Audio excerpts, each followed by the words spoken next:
İnsanlar həmişə ayın sabit olduğunu düşünürdü. Amma elm artıq göstərir ki, ay yerdən hər il təxminən 3,8 sm sürətlə uzaqlaşır. Bu məsafə çox kiçik görünə bilər, amma uzun müddət üçün böyük təsir deməkdir.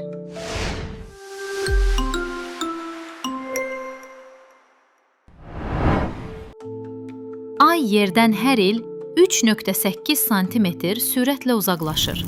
Bu proses təkcə təsadüfi deyil. Onun səbəbi qravitasiya və tidal təsirlərin qarşılıqlı əlaqəsidir.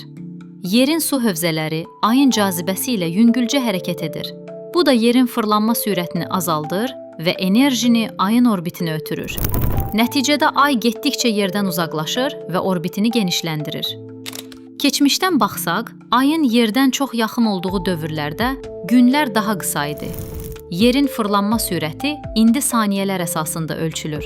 Amma milyard illər əvvəl bir gün 18 saat civarında olub. Ayın getdikcə uzaqlaşması yerin fırlanma sürətini daha da yavaşladacaq. Günlər tədricən uzanacaq.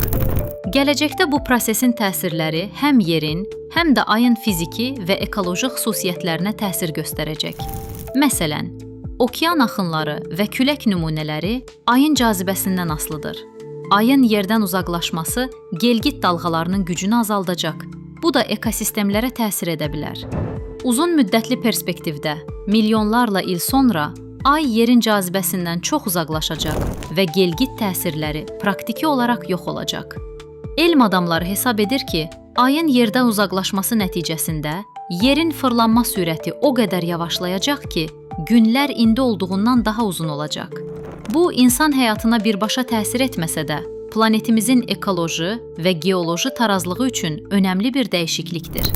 Bundan əlavə, ayın yerdən uzaqlaşması kosmik araşdırmalar və peyk texnologiyaları üçün də nəzərə alınmalı bir faktor olacaq. Ayın mövqeyi getdikcə dəyişdikcə, gələcək kosmik missiyalar planlaşdırmada bu məlumatı nəzərə almalıdır. Qısaca desək, ayın hər il uzaqlaşması kiçik bir proses kimi görünsə də, milyard illər perspektivində yerin fırlanma sürətini yavaşladacaq, gelgitləri zəiflədəcək və planetimizin ekoloji ritminə təsir edəcək. İnsan üçün bu zaman çərçivəsi çox uzaq olsa da, elm üçün ay-yer sisteminin dinamikasını anlamaq gələcəkdə kosmik və ekoloji biliklərin əsasını təşkil edir.